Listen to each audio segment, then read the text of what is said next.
Hello and welcome to Wisdom and Productivity, the podcast of Dr. Efraim Martinez.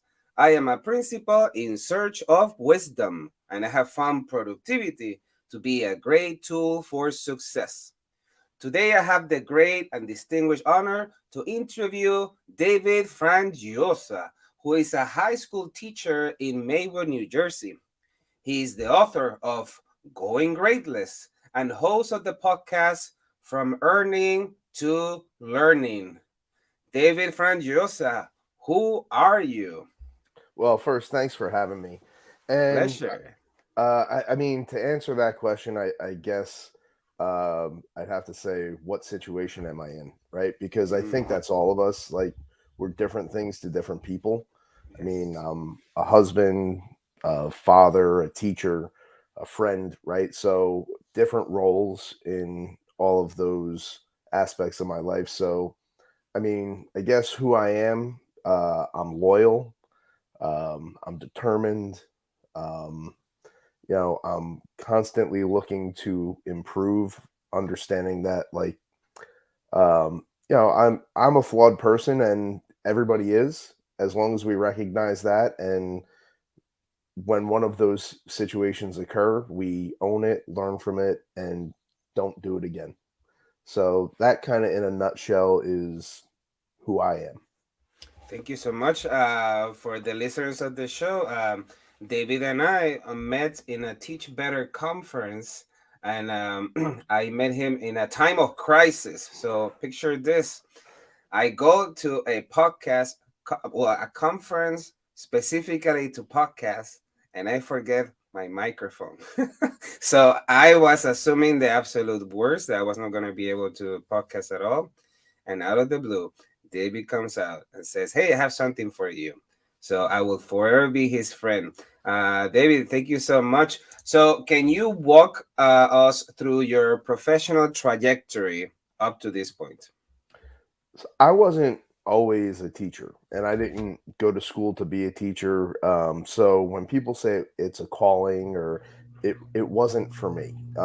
It was kind of um, it was a means to an end. I was looking to change careers, and teaching was supposed to be a short term stopgap until I actually transitioned into my new career. But a couple of months in, I really enjoyed interacting with students. I like the challenge of trying to meet students where they are. And um, are you hearing a buzzing? No, not me. That's probably my heater Oh, here. oh, gotcha. Okay. No Uh, worries.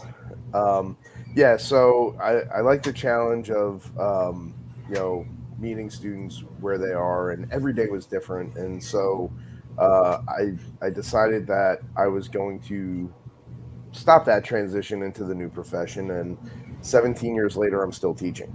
Mm, So I started at a charter school um, that really didn't have many resources. Um, so my first year in education, and I think I fell into the trap that a lot of teachers fall into, is that whenever something doesn't work, we blame the student. So that's kind of how I started my career. And I wasn't at that place for long. I went to another school, and it was better, but there were still challenges. And once again, it was easy for me to blame the students. you know and so I went on to my third school. I'm seeing the same challenges, and three very different socioeconomic situations. I was like, all right, it's not the kids. So like there's something here. And so that's when I started to investigate assessment and grade reform. And how can we kind of shift conversations to get students to buy in more, right? To mm, to focus on what's important rather than to play the game of school and collect points. And so for the past 7+ years, I've been doing action research on instructional strategies, assessment practices, grading practices. Um, and my students are very involved in the process, right? I get constant feedback from them of what's working, what's not working. So, you know, that's that's how my career has kind of gone. I'm somebody who really wasn't all that interested in being a teacher to now I'm here on a Saturday morning and people can't get me to shut up about education. So, um, yeah. So let's peel that onion. Let me ask you, um, what did, because I was also before I was a teacher, I was a secretary, and that taught me a lot of stuff. I was a secretary in hospitals, so that taught me a lot and influenced me quite a lot as an educator today.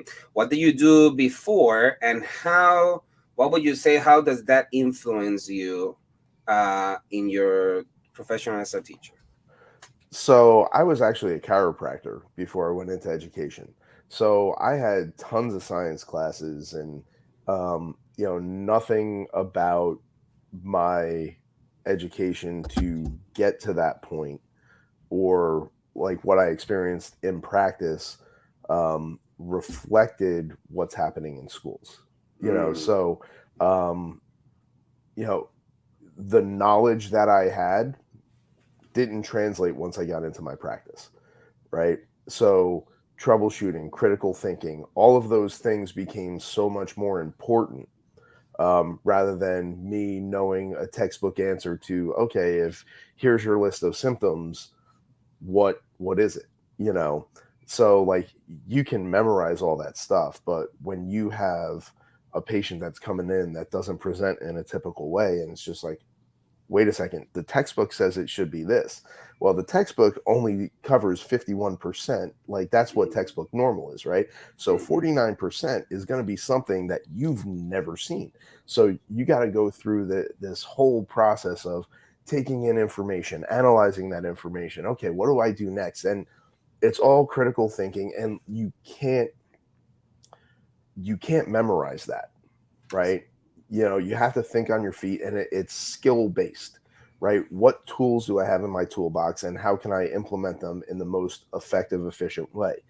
And a lot of that mindset is what I try and bring into the classroom. We use content as a vehicle, but like I teach physics. I teach physics to students who don't want to learn physics, right? Everybody in our school has to take it. Yeah. And so, okay, great. Let's use physics to teach these skills that maybe you can use in math class or history or Mhm. English. And, because learning is learning. It doesn't Yes. matter if we're teaching ELA or history or math or physics, right? The underlying skills are very, very similar. They may be employed in a different way, but, if we can provide that to students, I think that makes them more well-rounded when they see those connections rather than compartmentalizing and saying, okay, this is what I do in your class to make you happy. So that's kind of how it's influenced my teaching. It made me see things a little different. Okay, thank you so much. One more follow-up question. You talked about action research. I see your book Going Gradeless. Is that connected to the book? And if so, can you tell us about uh, your journey? What were your points of argument? What were you presenting with your book? Yeah, so I know the title gets a little bit of heat because, like, at the end of the year, we do have to provide a grade. So for me, gradeless is a mindset, right? So during the process of learning, we remove all of that judgmental aspect, right? Where like wherever you're at, that's fine. What's your next step, right? That's the gradeless mentality, right? So it's not about achieving a score. It's about identifying where are you in your learning progression and how can I supplement that to get you to your next individual developmental step. Um, so, you know, people may say that's a nuanced interpretation, but if you're not in the classroom actually applying it, I can see how from the outside it looks like semantics, but it's really not. So I started this really out of frustration, right? I knew students knew more and could do more than they were showing. And you know, every conversation I had is like, okay, but what do I need to do to get an A? It's like, all right, so Mm. we need to improve your conclusions when you're doing your experimental design. Here are the things that are missing. Yeah, but like, how could I get these points? Like, what? And it all went back. They completely ignored all of the feedback that I was giving them. So, out of frustration, I was having a conversation with my assistant principal, and I was like, you know, can I just get rid of the grades? And he was actually the one who started the conversation. I was like, I want to do that, you know. So I put together a plan.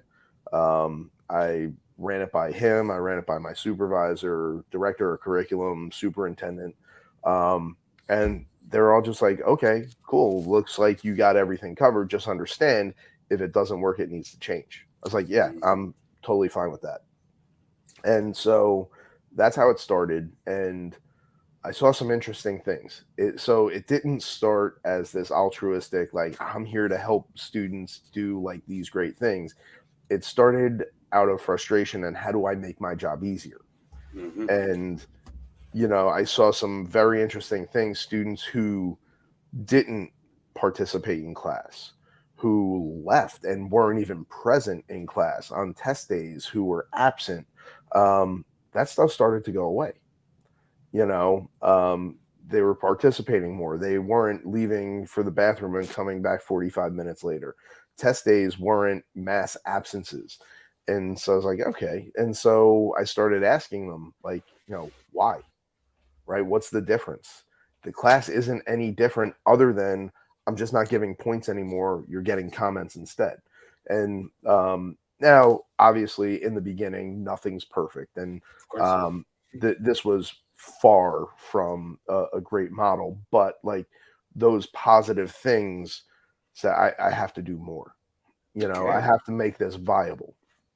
And so one of my colleagues who I shared a classroom with, she saw the change in the students. Elise, she's the co-author, and she's like, I want to do this too. And so the two of us started bouncing ideas off of each other for the next 7 years, and here we're still going. We Yeah. tweak it every year. I'm a firm believer that nothing's ever a finished product, you know. Amen. And if somebody tells you that they have all the answers, well, then talk to somebody else. Yes. Yes. So Let me ask you, how is this connected to? I don't know much about it, but standard-based grading, or is it the parallel thing? okay, when we started moving away from traditional grades, we went to standards based grading. This is a great question. So, standards based grading is still based on performance, right? So, here's the standard, here's your success criteria. How much of that success criteria, how well did you do this thing? How much of this do you know? Um, so, we started there. And when I started, I had like 60 different I can statements. Okay. And it was like, and I had this 4 point generic rubric, and it didn't work the way that I wanted it to. I didn't have students engaging with, I didn't have them engaging with me, engaging with the content the way that I had envisioned. But it definitely was a step in the right direction. So what we found is you can't clearly assess if a student's not progressing because they don't have the skill, or they haven't yet mastered the skill, or they don't have a foundational or conceptual understanding of the content, right? And when we get to higher levels of understanding, those two things are intertwined, right? So Mhm. what we had to do is find a way to tease those apart. And so we actually assess content separately than we do our learning progressions, which are based on the next generation science standards, engineering practices, right? So things like arguing scientific claims, analyzing data, um, creating explanations or making predictions, like things like that, problem solving. Those are skills. So they're completely agnostic of any content. Yeah. So we kind of pulled those out and we said, okay, what's the first thing that they have to do? Because what we noticed was there weren't many on ramps to education for some students that were actually experiencing, learning challenges. And, we had this idea of, okay, this is what proficient looks like, right? Here's a step below proficient. Here's everything, if you're advanced or if you're an expert or like all that stuff was there. But what about the student who just never turned anything in? So what we noticed was they weren't turning stuff in because they didn't know how to initiate. There was no on ramp, right? And so I'm actually working on a project right now called On Ramps to Education. Um, like that's this whole idea, and um, so how could we provide a structure that gave everybody access to our progression? So we came up with 5 verbs, right? So or 5 words. They're not all verbs. So the first thing, like try, what does an honest effort look like, right? So you can try. Doesn't have to be right, doesn't have to be good, just try. Now, once a student's tried, they've invited me into a conversation about how to improve, right? Mm. So if they don't give me anything, they're keeping me out of that conversation. Once they try, now I'm invited into a conversation, Yeah. right? So after they try, okay, explain. So for instance, let's just say the question was, you know, how does seat belts make cars safer? You know, um, a student could say, well, they stop me from hitting the steering wheel. Okay, great. So they tried, right? So now my response would be, okay, do you remember any of the terms from this unit that may relate to this?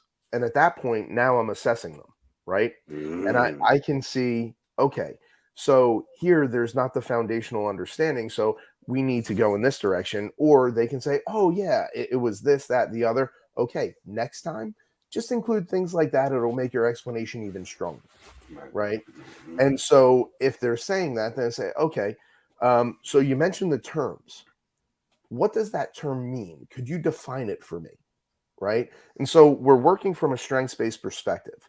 What are the Yes. students bringing to the table? And how can we make that even better? And it doesn't matter where they fall in that progression. If they're at try, well, then my job is to get them to explain. You know, if they're at explain, well, then my job is to get them to explicitly explain. Mm. If they're explicitly explaining, then my job is to make sure that what they're explaining is the correct application, right? So um, everybody can engage with these prompts.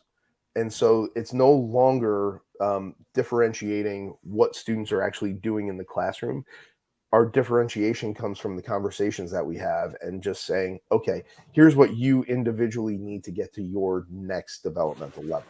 And the biggest difference between standards based grading and learning progressions, we call what we do the learning progression model, or learning progression method.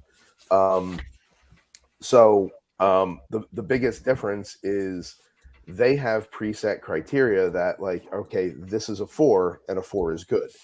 What we have is just these different levels of, and none of them are good. That's just where you're at, right? So it's where you are and what's next, right? I see. So I get a lot of heat for saying like we don't judge.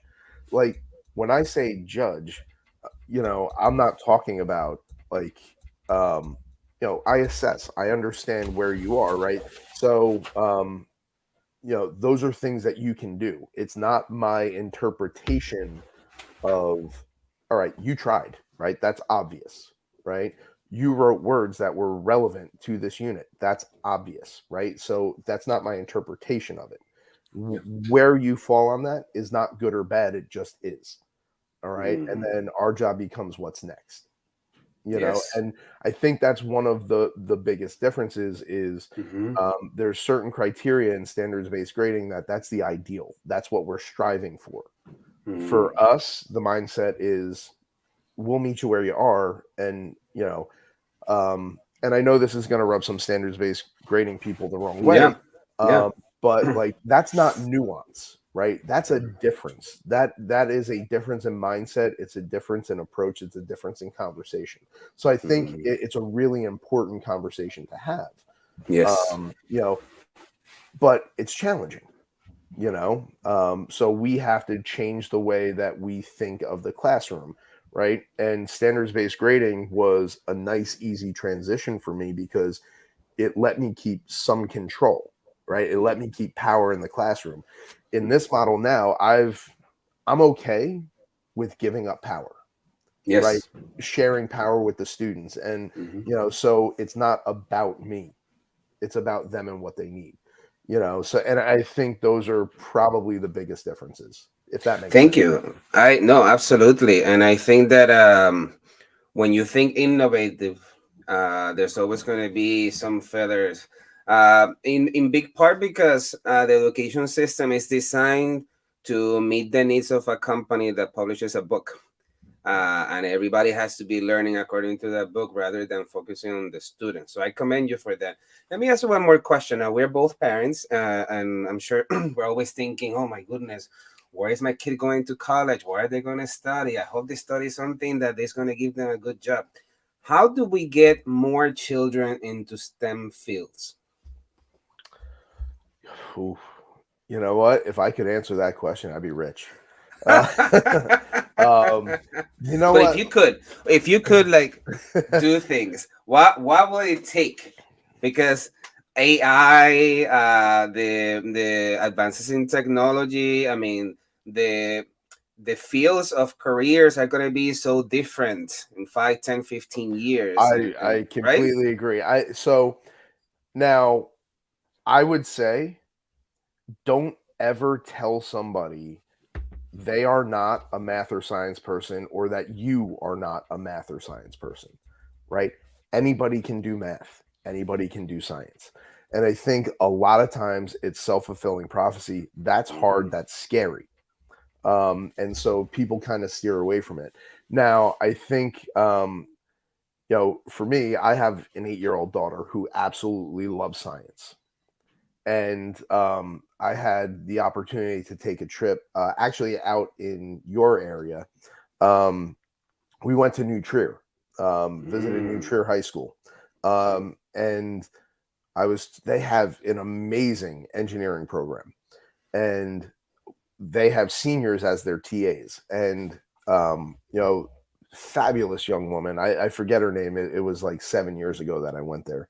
Um, and we asked her the question, how do we get more, you know, girls, women involved in science?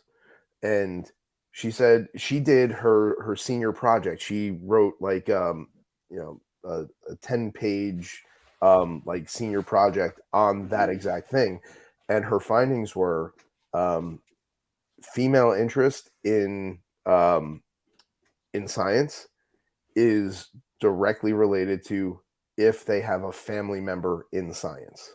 Yeah. Wow. Wow. So I was like, wow, that's crazy. Like, so I'm very conscious of trying to make my classroom a space where, women feel comfortable and like, they can engage in engineering, they can engage in high level science discussions because, you know, typically like it's a male dominated field. Yep. And, it doesn't need to be, right? We have these gender stereotypes of what guys can do and what girls can do, and it's just not so, right? I think a Mhm. lot of it is just the way we frame the professions, the way we frame the courses, and people telling other people enough that like you can't do this or you shouldn't do this, eventually they start to believe it. So if you want to get more people going into these fields, stop saying that I'm not a science person and it's okay that you aren't either. Like that just has to stop. Amen. That makes a detrimental impact forever. and creates limits in children. Thank you so much. Before we continue with this great conversation, let's celebrate the Teach Better community. This podcast is a proud member of the Teach Better Podcast Network. Better today, better tomorrow, and the podcast to get you there. Explore more podcasts at www.teachbetterpodcastnetwork.com. Now let's get back to the episode. Okay, so David, like in Back to the Future, if you could go back to any of the positions you have held, what would be one or two things you would advise yourself? Yeah, so I'm pretty open about how bad I was as a teacher when I started, and I think part Me, of me the too. By the way, yeah, me too. well, and look, I think we all are like we were nobody was good when they started, and the more honest we are about that, like the easier it is to move forward. Um, Absolutely. but I think part of the reason why I wasn't a good teacher, and if I could go back and change this, and it didn't take me long to realize it, but like we're dealing with people. They're not students, they're not numbers, they are people. They are fully formed, living in the real world people. So like the things that we say, the things that we do, um, really do have an impact on them. And looking back at some of the ways that I interacted with students, I kind of cringe and just say, that that was kind of awful. So just coming in with that understanding that um, like we have bad days, they have bad days, we're all just people, right? Let's find common ground, a common goal, and that would be the biggest thing is just have that mindset from the beginning. I'd probably be a little further in my career with the research. I would have started it a whole lot earlier. Absolutely. Thank you. I think action research is so important in what we do because it makes us stronger. It makes us be on top of things, and that can only support students. Thank you for sharing that. So let's talk about books. So reading books is such a luxury. Can you share with us one fiction book you're most likely to give away to a loved one, and one non-fiction book, and why? Oh, so fiction, but I don't think I'd give it away to a loved one. They'd probably kill me because it's like 1,300 pages. But um, I'm a big Stephen King fan, and Mm, one of my favorite of all of his works is The Stand. So that now they had the unedited version. So like when it first released, he cut out like 400 pages. And so when they re-released it, those 400 pages were in there. So I just like on the surface it could seem like it's about good and evil. Because like you have like Mother Abigail who's like so after basically a flu wipes out 99% of the population, you have like two camps. You have Mother Abigail who's calling all of these people in their dreams mhm, to Colorado, and then you have Flag who's calling um, the unsavory people to Las Vegas, and like you have like these two camps of civilization left.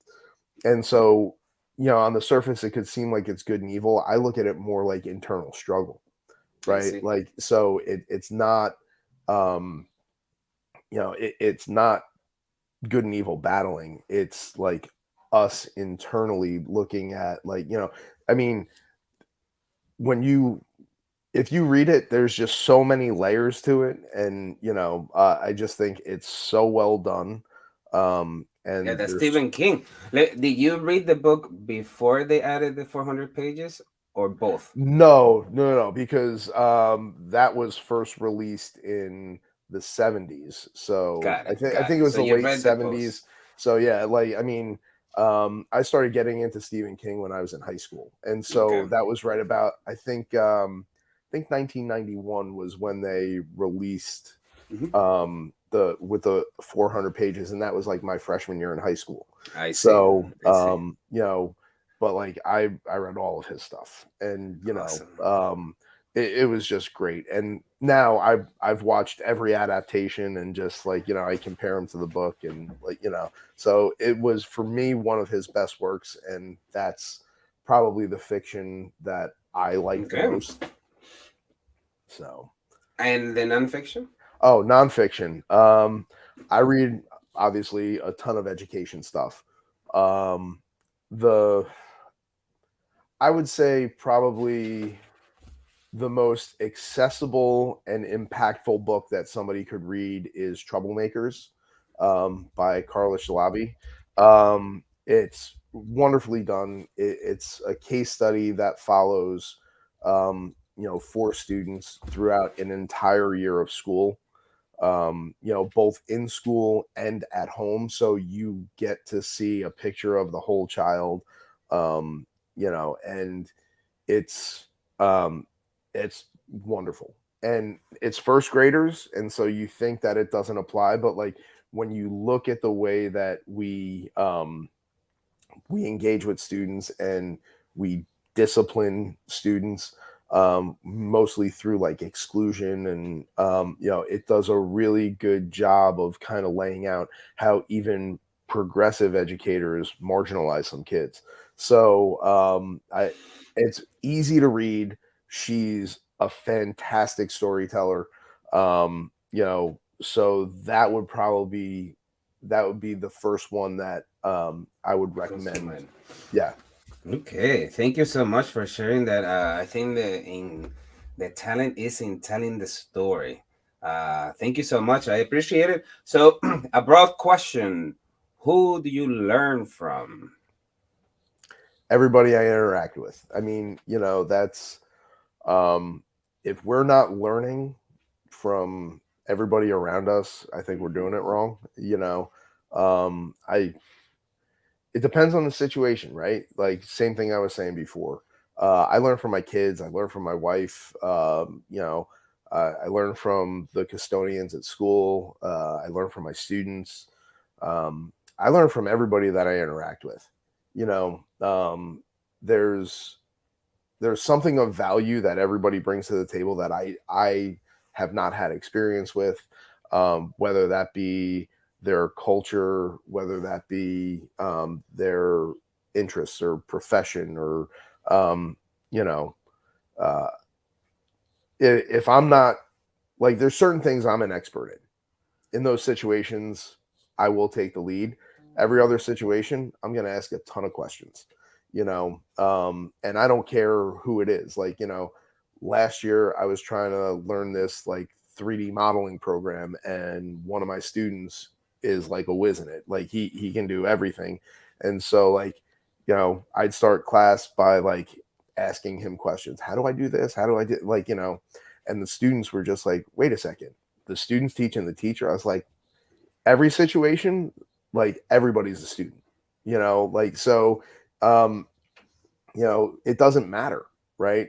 People have value, right? We have to see what that value is in those people, so we don't know everything. If we think we're the smartest person in the room, it's a really big room, so there's always somebody who's going to be better.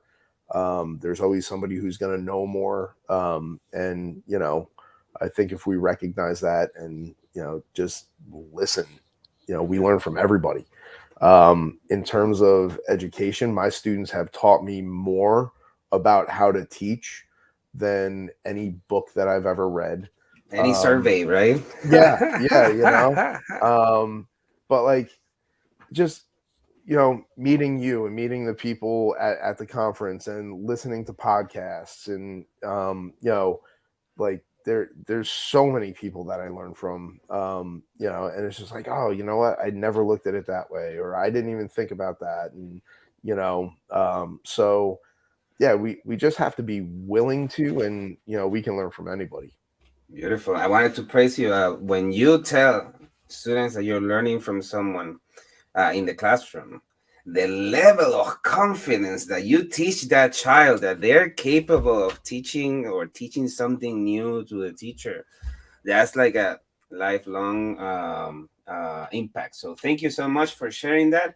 So let's go more nitty gritty. Who Okay. is or who are your biggest influences? I do have to say my students, right? So, like when you're talking professionally, um, everything I do is for them. They are involved in every aspect. And we've had very honest conversations.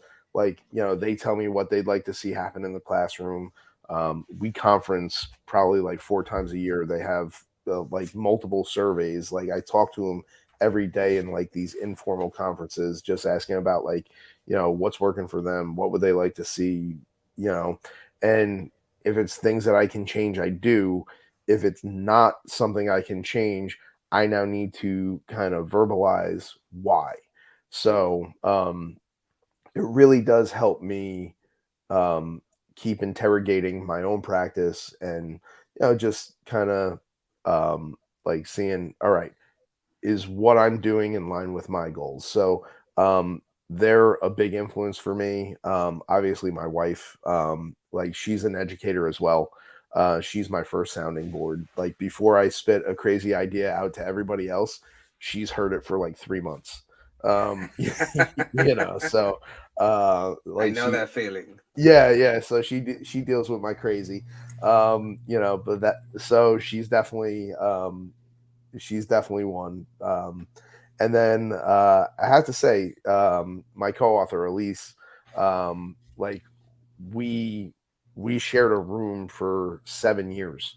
Like we still every day we're talking about something about education, and like we're always tweaking and modifying, and do you think the students are interpreting this the way that we mean? Do you think maybe this would be more effective if we tried it that way? And so it's definitely it's a very good professional relationship where like we don't agree Mhm. on a lot of things, but like we can disagree in a very productive way. Where at the end it's just like, okay, you know what? I got to think about that. We'll come back, and we usually find some kind of compromise or middle ground, or you know, I'll say or she'll say, you know what, you were right about that. That's probably the better way to go. So it's definitely having somebody like that to challenge your ideas, rather than just say, yeah, looks great, go ahead, do it. That challenge has made me a better teacher. And, so I would say those are probably my three main influences. I mean, you don't have enough time here for me to talk about everybody who has impacted me. We could talk for a couple hours about that. Thank you. No, I appreciate. Probably those were the most impactful ones. I appreciate that. So let's talk about productivity. As you know, productivity is something imperative for us to get our things done, but this can mean many different things to different people. What does it mean to you? How do you get organized and still live a life? All right. So um, I think the important thing here is you need to understand you. Um, you can't be me. I can't be you. Things that work for me would drive other people crazy. I do a lot of stuff in my head. I'm very fortunate to have a very good memory. So, like, I make mental lists, and um, like the book, I pretty much had like chapters written in my head. Like I'd be laying in bed and just like thinking of all the things that I wanted to get out there. And when I finally got to a computer, it was like, wow, 5,000 words, Wow.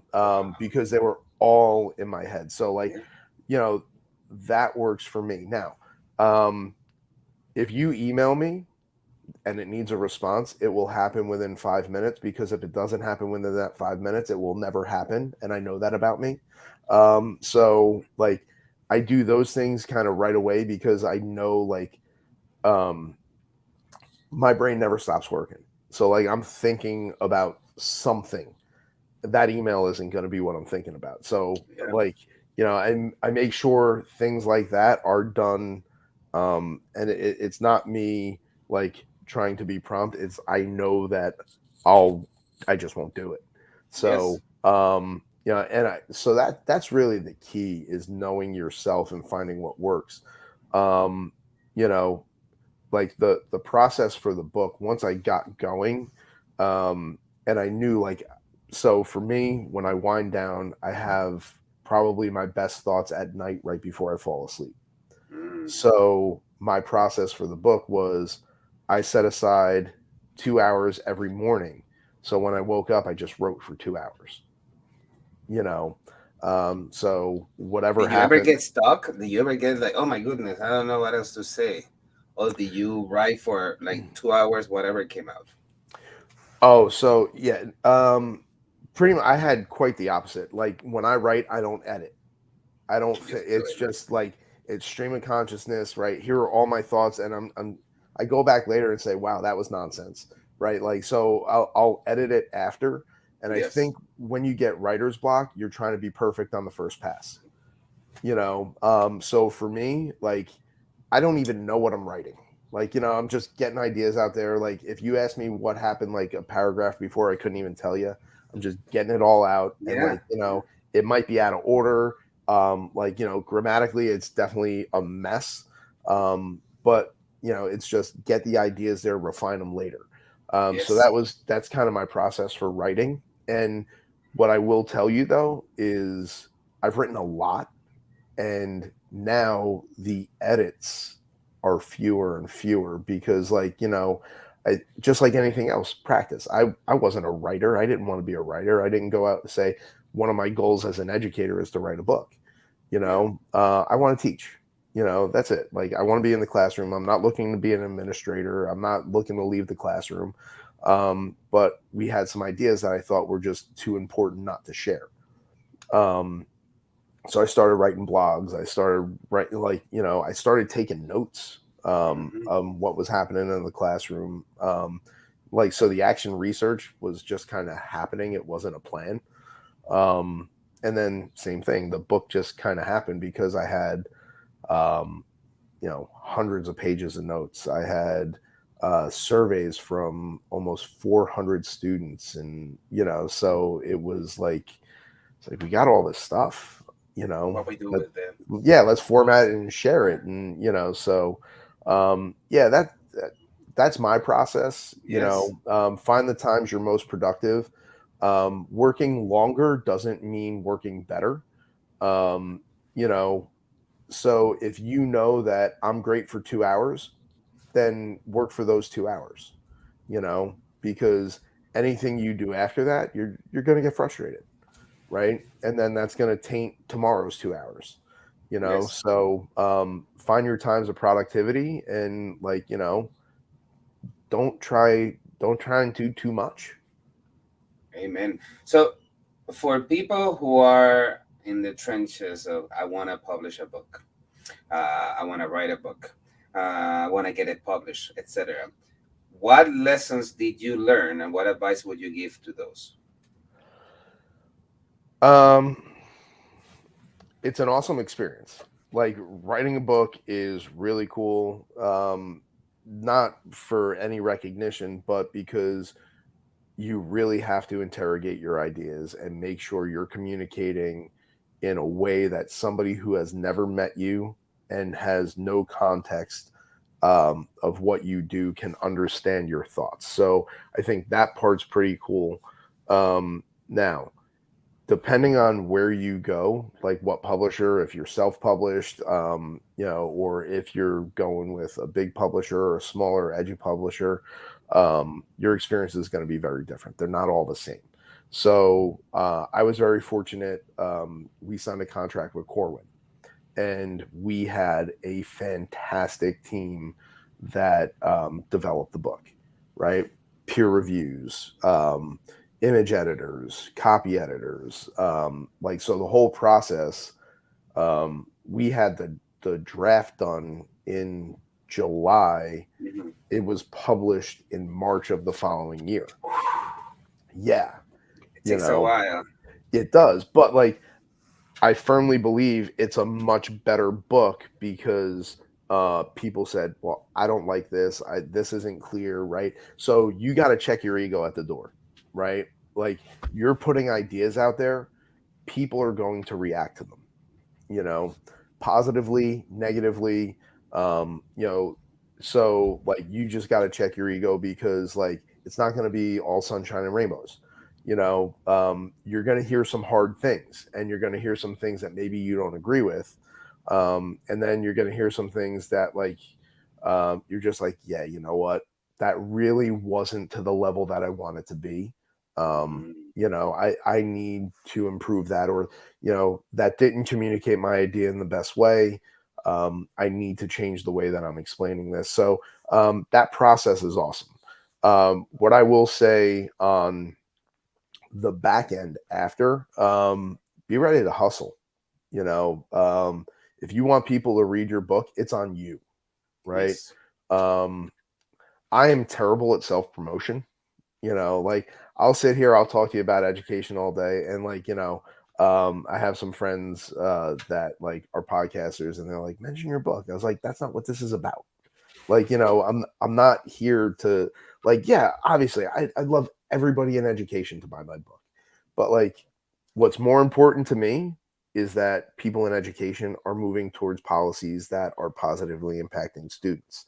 So if we're having a conversation about that, I'm not going to wedge that in there. Hmm. So I don't know.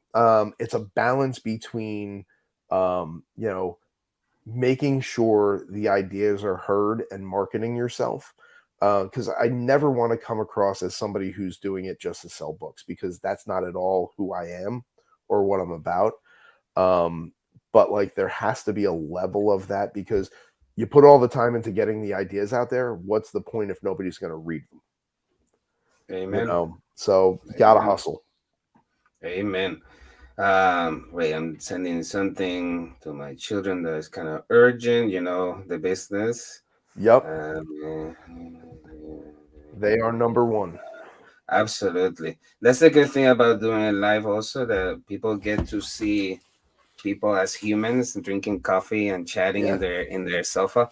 Uh, let's go back to what advice would you have for teachers who, at some point during the week, they sit down and they face the reality that they have to prepare these lesson plans for the week or for the month or for the unit. What advice do you have for teachers who are developing lesson plans? What have you learned? What do you have to share with us? I think oftentimes we try to do too much and we focus on the wrong things. You know, Mm, um, so you know, curriculum is a guideline, not a mandate, right? And it's a power. Wait, wait, curriculum is not a. it's Tell a me again. guideline, not a mandate. I'm telling you, I'm taking notes. I'm learning here from you. Curriculum is a guideline, not a mandate. So, all right, and it's very challenging, right? So, the model of school is we are judged by how well our students do on standardized tests. So there's certain things that need to be covered. I get that. But like, covering material and learning material are two different things, right? Hmm. So if we're if we're cycling through and we find that we're doing the same thing over and over and over again, I had to reteach. And that's one of the reasons why we changed our model to what we're doing, is like, kept saying, I have to reteach this, I have to reteach that. Well, if I have to reteach it, then they never learned it. Yes. So, Amen. so what we did is we decided that we're going to go slow to go fast later. And so we said, okay, we're going to make sure that you have these foundational understandings, you have these foundational skills, and then we're going to ramp up. And so we keep picking up speed. So a lot of times, we do things that are counter to like what we're trying to accomplish. Now, a lot of it is not on the teacher, because like every district is very, very different. So what they want in terms of lesson plans, like, I not the district I'm in now, but I worked in a district where we had to have um like team lesson plans. So Mm. everybody who taught the same subject had to do the same lesson on the same day, give the same exact test on the same day. It left no variability for the students in your class, right? So if my students had, learning challenges and needed an extra day, didn't matter, right? We had to. So I understand there are some very rigid things that happen in schools. So whatever I say, like take with a grain of salt, because in your situation, maybe you can't do that. I'm in a Mhm. very progressive school that, and now I've earned some of the leeway because, like, I've showed them why I'm doing what I'm doing. But like I say two things to people whenever I start these conversations. Understand that what you're seeing is the result of 7 years of failure and tweaking. So don't expect for you to be where I am tomorrow. Right. Mhm. So that's the first thing. And the second thing is, I don't want to get you fired. So like there's things that I'm allowed to do that you may not be able to do. So Mhm. like first thing is like, keep your job, you know, Yes. Yes. and then like do what you can within those parameters.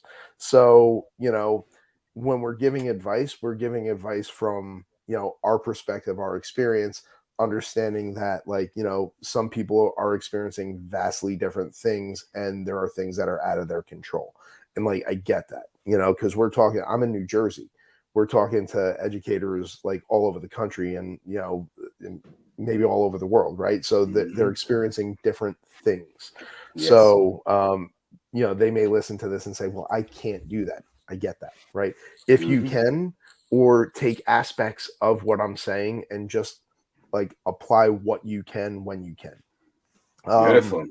yeah, and so the last piece of advice I would give to any teacher is change the way you talk about students, right?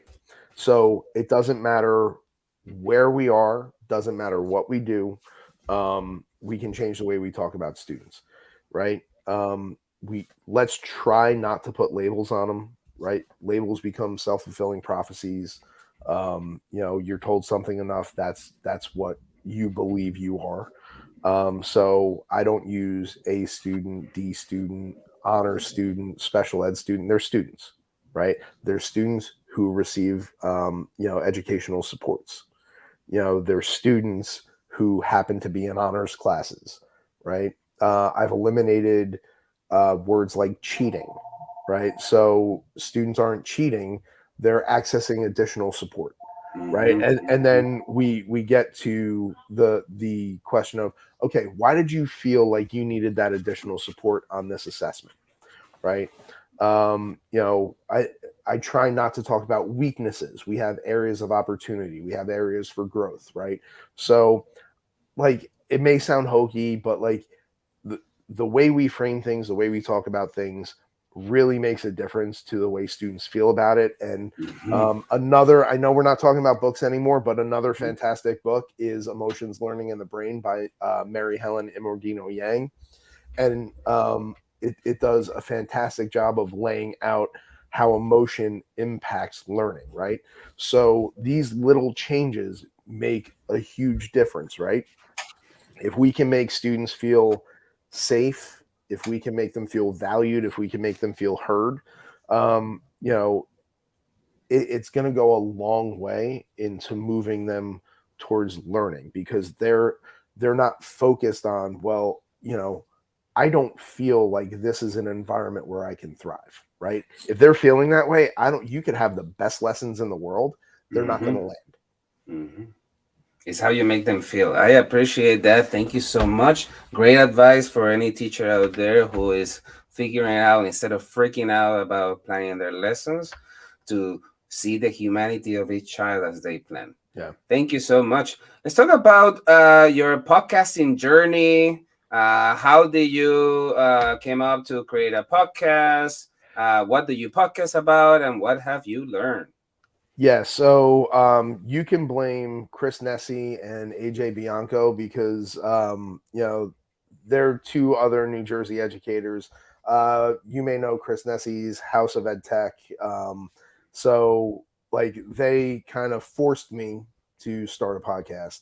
But like I don't regret it. I love it. I get to talk to a ton of people. So my individual episodes, I try to keep to 5 to 10 minutes and just tackling like one aspect of education, just like a thought or rant that I have. And then I pepper in some interviews with, people that I respect that are doing like some cool things. I just talked to Dr. Byron McClure and Dr. Mhm. Kelsey Reed.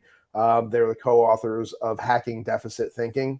So they were fantastic. I get to meet people like that. And so, like I said, every conversation I have, I learn. Michael Weingarth, he's out of Connecticut. When you talk about executive functioning, he has opened my eyes to like so many things. Like it's just like, oh wow, here are things that I thought I was doing well, and not that he's saying, oh, you're doing all these things wrong, but just the way he's talking is just like those are things that like I never thought about. He's so well read and researched, and um, I have a much better understanding of executive functioning than I ever did before. So just getting to make those connections, like I have people that I feel like I've never actually met in person that I feel are friends. It's great making those connections, learning things about education, people, just having some laughs and, hopefully people get something out of it. Beautiful. And what is the title of the podcast? From earning to learning, and the way we What's got the the? title, Mhm. so my whole thing was moving away from traditional grades, right? And we were having a struggle of students were looking to just earn points and collect points, and we Mhm. wanted them to focus on truly learning. And so that's kind of where the title came from. I see. I see. I think. Let me see. I don't want to misquote, but the quote is, "The more you learn, the more you earn." And I think that was Martin Luther King. He was telling this to a group of middle school students just a few days before he was assassinated. So the title of your podcast made me remember that quote. David, thank you so much. Any other talents or things that you like to do that we have not talked about? So one of my, I guess it's not a hidden talent, but it's I love cooking, and Ooh. so I do like barbecues. I have my smoker, my pizza oven. Like Oh, now I I do. know who to visit in New Jersey. There you go. Hey, if you're ever out here in the summer, like it gets a little. You're in Chicago or the Chicago Yeah. area, so I know the winters get cold. I don't do Yes. that stuff in the winter. Inside, like I make stuff inside in the winter, but like Mm. summers, I'm out there on the smoker. I do like ribs, brisket, like like during COVID, I kind of kicked it up a notch. I got my Mhm. own meat grinder, deli slicer. Like I make my own sausage, Ah. hamburgers. Like so I went a little overboard with it, but that I guess would be my hidden talent. Why not? Absolutely. Thank you so much. This has been such a great conversation, David. Anything else you would like to share with the listeners of the show? I love talking about education, right? Reach out to me on Twitter at David Frangiosa. We have a website, reimagineschools.com. You can find my blogs, you can find podcasts, you can find Elise's blogs. And really, we're trying to put as much of this out there for anybody who's looking to move in this direction as we possibly can. Um, you know, reach out. I'd love to talk to whoever wants to. David, amazing. Thank you so much for taking the time of your busy day to spend a few minutes with us here in Wisdom and Productivity. Well, I appreciate you having me. Thank you. Thank you. Happy Saturday. I hope that you have a fantastic day, everybody. Peace and calm. Thank you for listening to Wisdom and Productivity, the podcast of Dr. Eparim Martinez. Chulu. And I love that production. Chill out.